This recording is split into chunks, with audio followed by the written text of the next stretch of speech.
नमस्कार।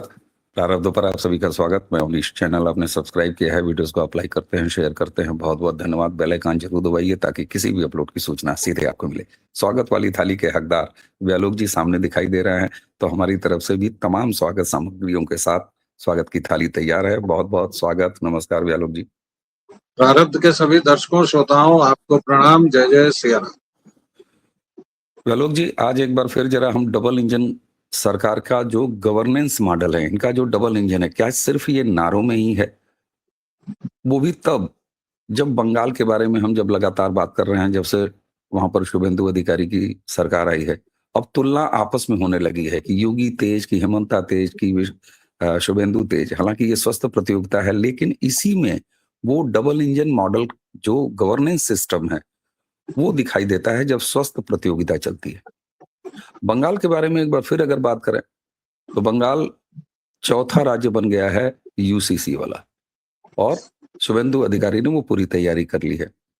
आजादी के पहले से ही गोवा में, जहां की अभी भारतीय जनता पार्टी की सरकार है, संयोग वश देखिए वहां यूसीसी लागू है। उसके बाद उत्तराखंड पहला राज्य बना जिसने राज्य के स्तर पर यूसीसी लागू किया। गुजरात ने भी पास करा के रखा हुआ है।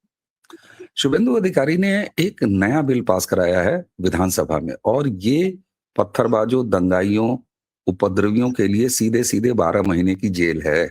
किसी अदालत से कोई शरण नहीं मिलना, कोई प्रूफ नहीं। प्रथम दृष्टया अगर दिखाई दे रहे हैं कि हाँ ये पत्थरबाज हैं, ये दंगाई हैं, ये मजहबी उपद्रवी हैं, तो 12 महीने की जेल का इंतजाम कर दिया है शुभेंदु अधिकारी ने। और ये बिल पास हो गया है वेस्ट बंगाल की विधानसभा में। ये बिल है West Bengal public safety and control of anti social activities bill, और लोग इसकी तुलना जो है वो नेशनल सिक्योरिटी एक्ट से कर रहे हैं। शुभेंदु अधिकारी किधर जा रहे हैं? और जरा आज हम लोग थोड़ा एक अलग दृष्टि से बात करें कि ये डबल इंजन का जो गवर्नेंस मॉडल है ये इतना पावरफुल क्यों हो रहा है। और आप देखिए यूसीसी जो पैन इंडिया लागू नहीं, वो भाजपा अपने डबल इंजन सरकारों के जरिए लागू करती जा रही है। असम हो, उत्तराखंड हो, जी असम का नाम मैं भूल गया था। यूसीसी किधर जा रहा है शुभेंदु? और ये भाजपा का कि अलग अलग मर्ज, अलग अलग रोगियों के अलग अलग पर्चे बनेंगे, अलग अलग स्पेशलिस्ट डॉक्टर उसको देखेगा। क्या ये इस तरह का कोई मॉडल है? और जो बड़ी बीमारियां हैं जैसे नक्सल और ये, तो वो मोटा भाई देखेगा। किधर जा रहा है ये देश सर? इतना असहिष्णु। मैं आज इंटॉलरेंसी की बात कर रहा हूं, और वैधानिक संवैधानिक इंटॉलरेंसी की बात कर रहा हूं। गवर्नेंस के माध्यम से जो इंटॉलरेंसी आ रही है अवैधों के प्रति, कैसे देखते हैं आप? बंगाल से ही जरा शुरू करें। सर देखना क्या है, पुलिस राज हो गया है जी। फांसीवाद पहले चौराहे पर था, अब घरों में आ गया है जी। इस देश में अब प्रजातंत्र नहीं बचा जी, फ्रीडम ऑफ एक्सप्रेशन नहीं बचा जी। और सबसे बड़ी बात कि अकलियत को दबाने के लिए माइनॉरिटीज, और माइनॉरिटीज का मतलब केवल मियाँ जी होता है, ये दर्शकों याद रखिएगा। उसमें पारसी नहीं आते, जैन नहीं आते, बौद्ध नहीं आते, सिख नहीं आते, कोई नहीं आता। उसमें केवल और केवल मियाँ जी आते हैं। तो ये तो अकलियत को, माइनॉरिटीज को दबाने के लिए शुभेंदु अधिकारी ने किया है जानबूझ के। और ये तो पहले से योजना थी सर उनकी। शपथ ग्रहण के बाद से आज तक एक दिन गया है, मतलब 45 दिन नहीं हुए हैं सर, 1.5 महीने, जिस दिन आप मजबूर ना हुए हो कि बंगाल पर एक वीडियो कम से कम करना पड़ेगा।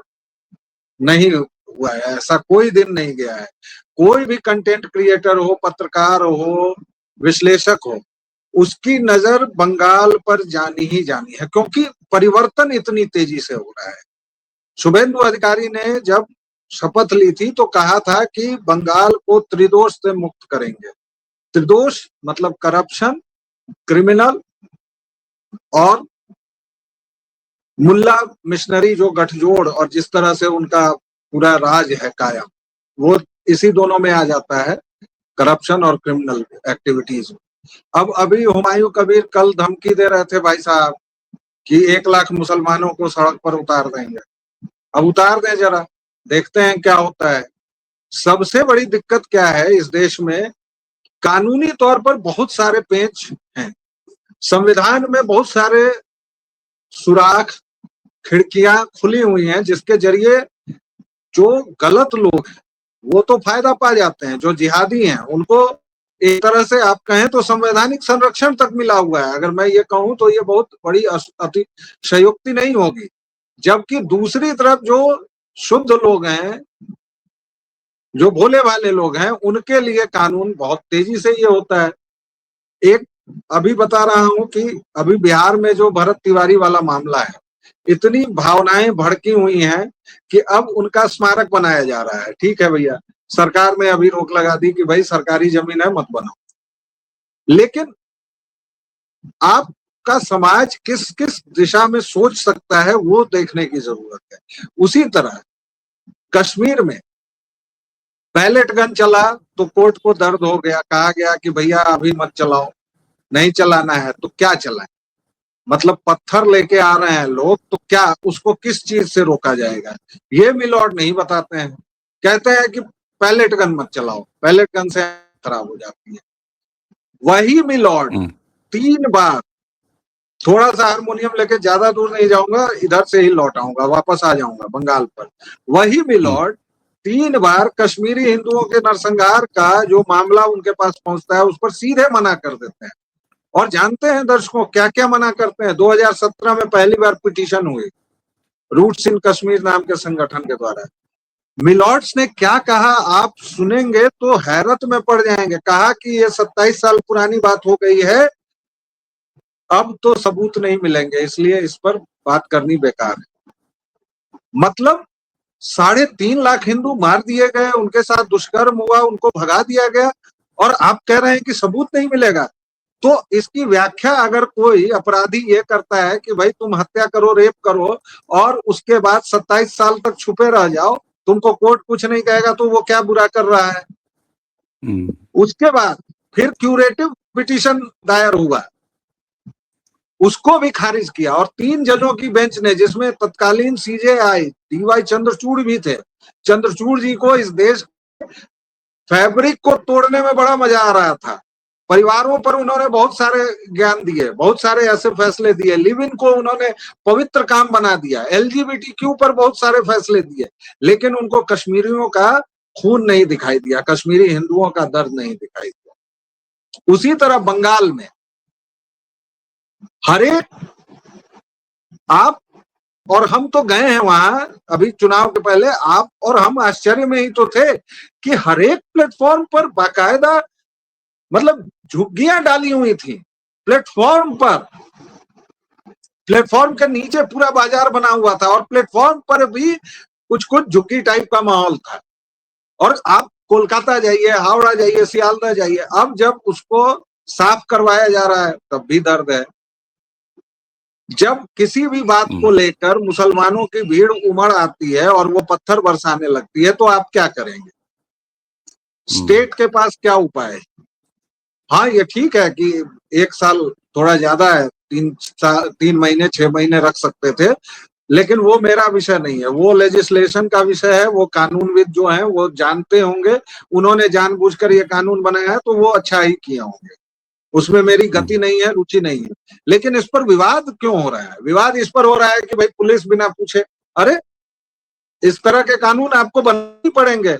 अफस्पा है आपके यहाँ जो डिस्टर्ब्ड एरियाज में, और फिर उसको हटाया भी गया उत्तर पूर्व के राज्यों से, जिसमें आर्मी को असीमित अधिकार हैं। फिर उसी कश्मीर से अब वहां उस कश्मीर में बाकायदा परमानेंट एक तिरंगा भी लहराता है लाल चौक पर। लाल चौक 3 रंगों में रंगा भी जाता है। वहां पर यहाँ तक कि जन्माष्टमी और शिव की पूजा भी हो रही है। ठीक है, ठीक है। अच्छा, तो जरा इस बिल ये में थोड़ा सा कानून और क्यों नहीं जरूरी है सर? कानून बहुत एकदम जरूरी है एकदम जी। एकदम जरूरी है। चलिए देखिए, जिसको मुहर्रम मनाना है वो मुहर्रम मनाएगा। हम जरा अब इस एक्ट को जरा डिटेलिंग में बात करते हैं। इसमें प्रिवेंटिव जो अरेस्ट है, या जिसको आप कह सकते हैं कि प्रिवेंटिव उसको होल्ड करना, ये इसके तहत किया जा सकेगा। लेकिन अब इसकी क्या है कि साहब, police cognizable non bailable category में इसको रखते हुए रेड कर सकती है।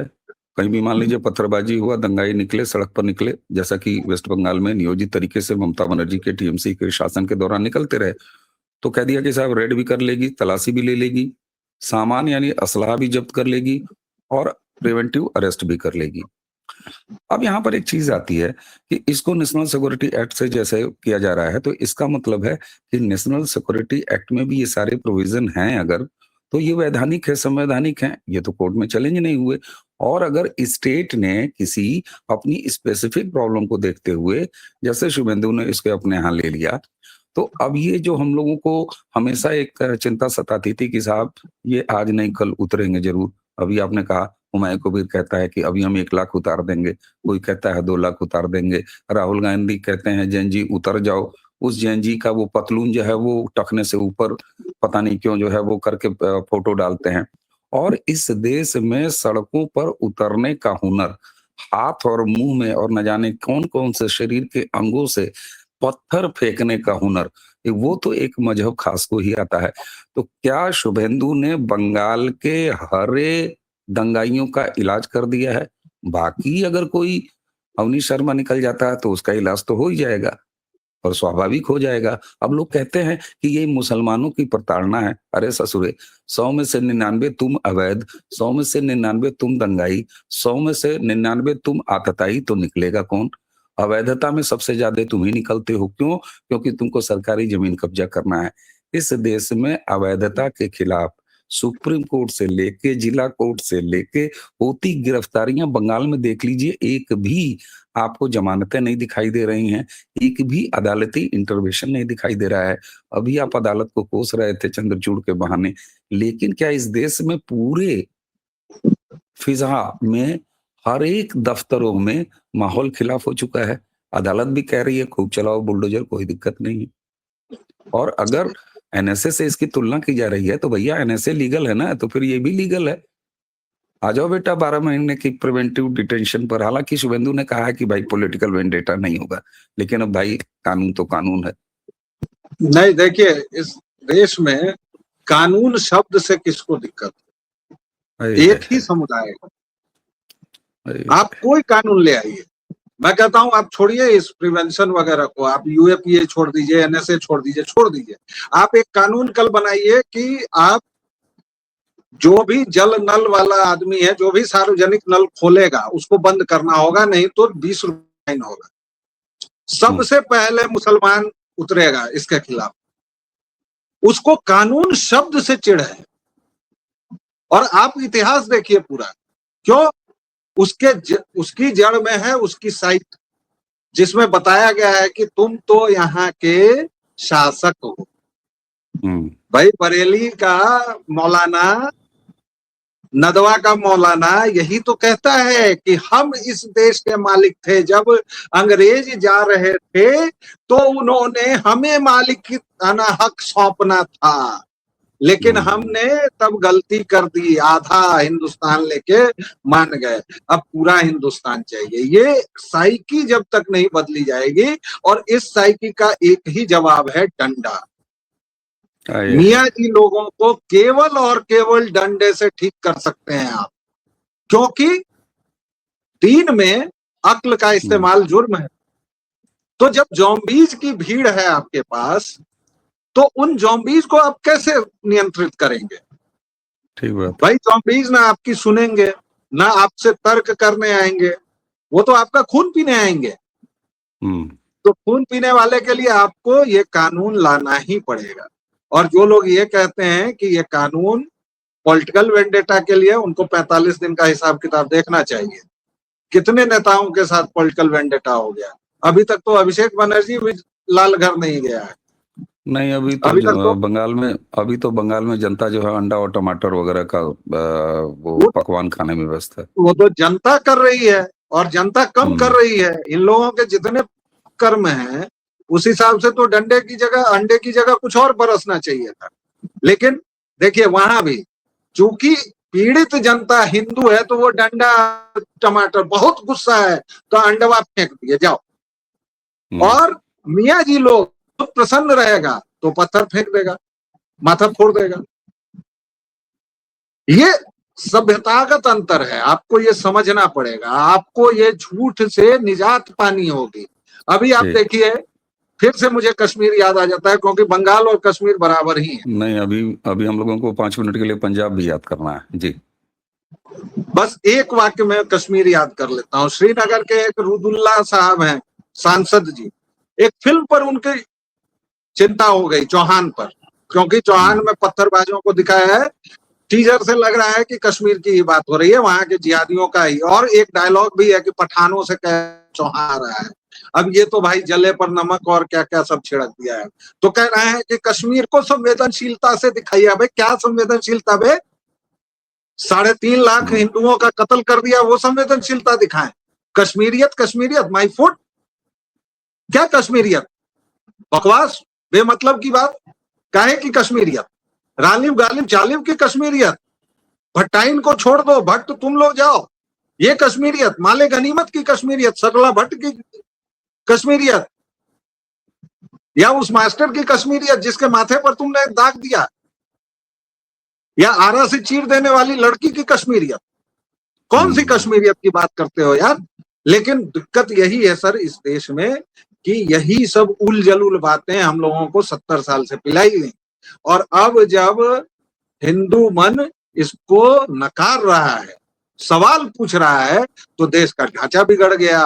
गंगा जमन तहजीब चली गई। अरे चली जाए, भाड़ में चली जाए यार, तुम लोग अपना देश ले चुके हो, जाओ भाई। न खुद चैन से रहते हो, ना किसी को रहने देते हो, जाओ यार।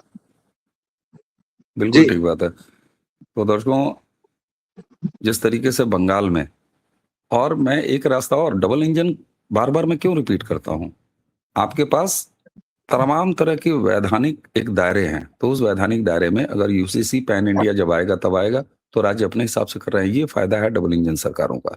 आपने देखा होगा जनसंख्या वाला, या फिर अभी लैंड जिहाद पे बिल लेके आए हैं शुभेंदु अधिकारी ही। तो ये एक प्रोविजन है जो कि नया देखने को मिल रहा है, वरना ये होता था कि नहीं साहब ये सेंट्रल इशू है, ये स्टेट इशू है। तो ये एक फर्क है। अब उसी के साथ साथ जरा चलते हैं पंजाब।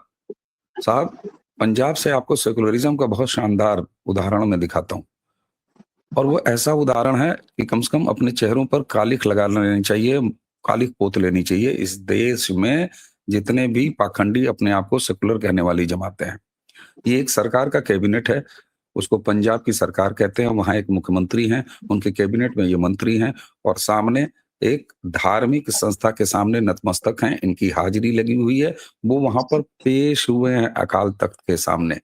मैं पूछना चाहता हूँ, पूरा सम्मान है, हर धर्म का पूरा सम्मान है, लेकिन आप सोचिए क्या पंजाब में आज सेकुलरिज्म खतरे में नहीं है? एक खास धर्म के सामने पूरी की पूरी सरकार पेश है, ऐसे जैसे किसी सुप्रीम कोर्ट के सामने पेश हो। कल को अगर कोई और मजहबी ऑर्गेनाइजेशन उसी पंजाब में सरकार को तलब करेगी, तो क्या ये सरकार जाएगी? कल को किसी हिंदू विषय पर किसी हिंदू मठ मंदिर ने अगर तलब कर लिया, तो क्या इस देश की कोई सरकार वहां जाएगी?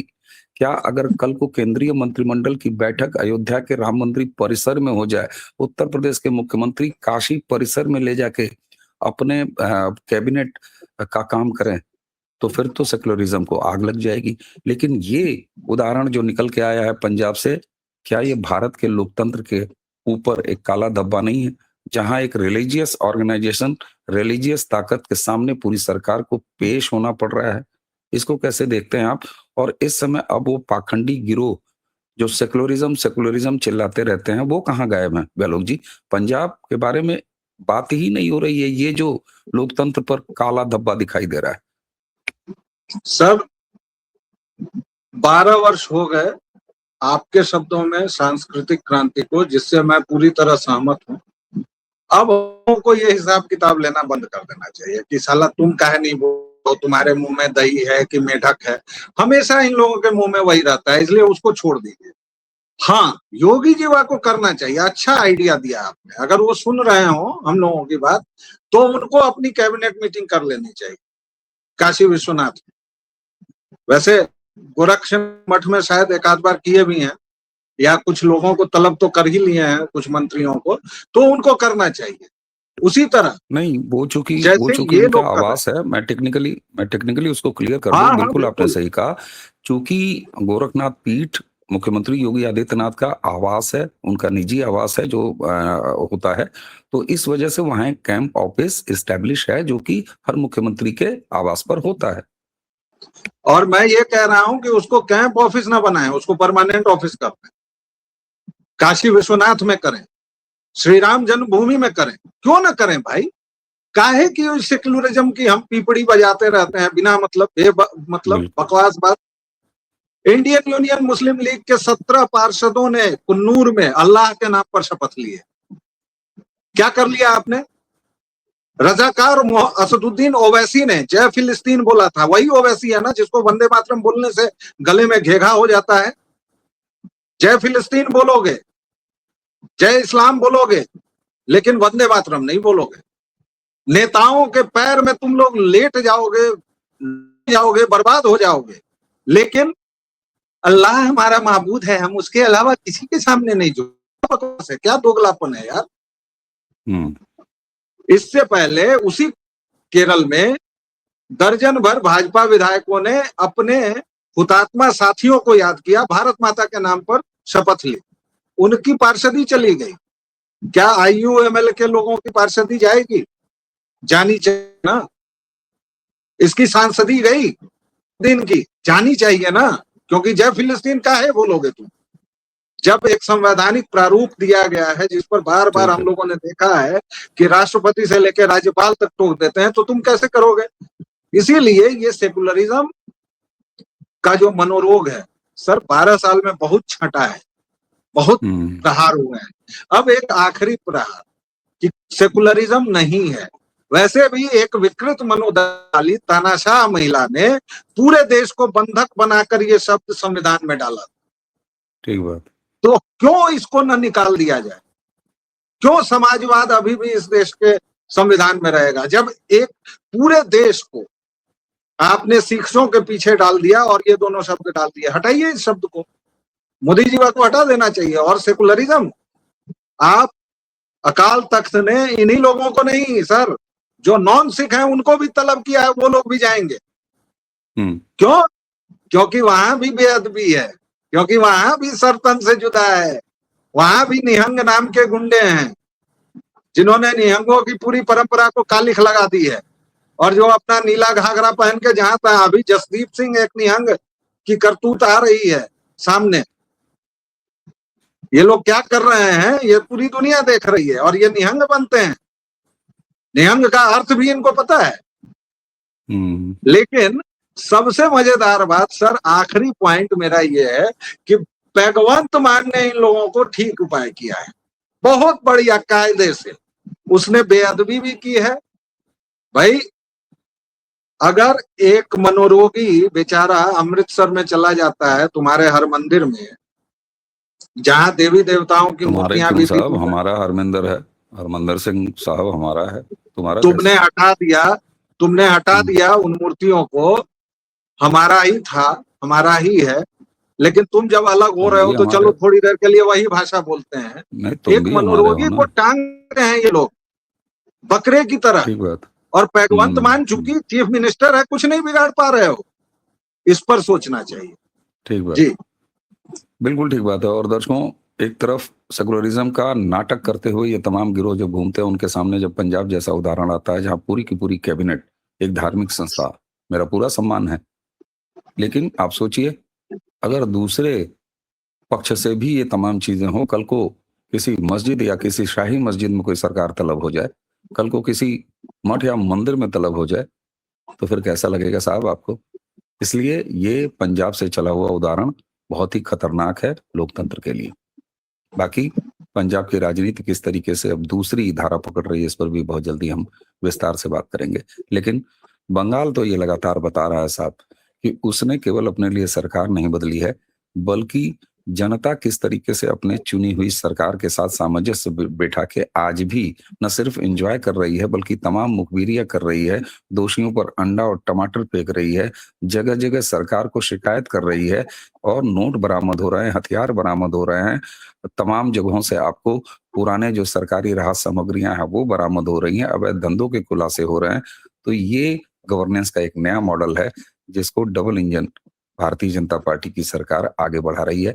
ये डबल इंजन में इतनी बार इसलिए बोल रहा हूं कि ये भारत में स्टेट और सेंटर की जो पार्टनरशिप है उसको एक दूसरा रंग दे रही है, और जो कि हमारे भारत जैसे जो देश है उसके अंदर जितने ये स्टेट हैं उनकी अलग अलग जितनी ही समस्याएं उन सब का समाधान करने में एक नए तरह की गति आएगी। आप ध्यान रखिएगा। आज मेरी कही गई इस बात को आगे ध्यान रखिए, इसलिए मैं ये डबल इंजन कॉन्सेप्ट लगातार रट रहा हूँ और इसको मैं आपके सामने रखने का लगातार प्रयास कर रहा हूँ। अगर देखना हो तो सिर्फ ये देख लीजिए कि कैसे विशेष राज्यों को विशेष समस्याओं और वहाँ के हिसाब से उसका इलाज हो रहा है।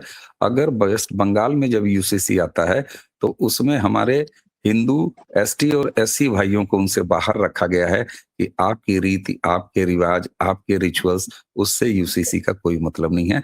वो आप अपना जानें, चाहे आप आदिवासी हों, चाहे आप हमारे एससी हिंदू भाई हों। तो ये स्पेसिफिक है कि बीमारी पकड़िए, वहाँ का ये नहीं कि ये कानून बनाया और लक्षद्वीप से लेके और दुनिया पर लागू कर दिया, भले वो ग्राउंड पर इम्प्लीमेंट होने में सहज हो या नहीं हो। इसीलिए मैं कह रहा हूँ, ये डबल इंजन सरकार गवर्नेंस का एक भारत में नया मॉडल प्रस्तुत कर रही है, चाहे विकास हो, चाहे सांस्कृतिक विकास हो। जालोक जी, आपने समय दिया, बहुत-बहुत धन्यवाद। दर्शकों, अगर आपको लग रहा हो तनिक भी कि ये वीडियो सार्थक चर्चा आपके सामने रख रहा है, तो इसे आगे ज़रूर बढ़ाइएगा। चैनल को जिस तरह से सब्सक्राइब करके आप लगातार स्नेह दे रहे हैं, बहुत-बहुत धन्यवाद। बेल आइकन ज़रूर दबाइए, लाइक कीजिए, शेयर कीजिए। व्यालोक जी व्यालोक वाणी पर भी पाए जाते हैं, तो वहाँ भी ज़रूर जाइए। तो आज की चर्चा यहीं समाप्त करने के साथ ही मुझे यानी अमनीश और व्यालोक जी, हम दोनों को आज्ञा दीजिए। नमस्कार, प्रणाम, जय जय श्री जय श्री राम।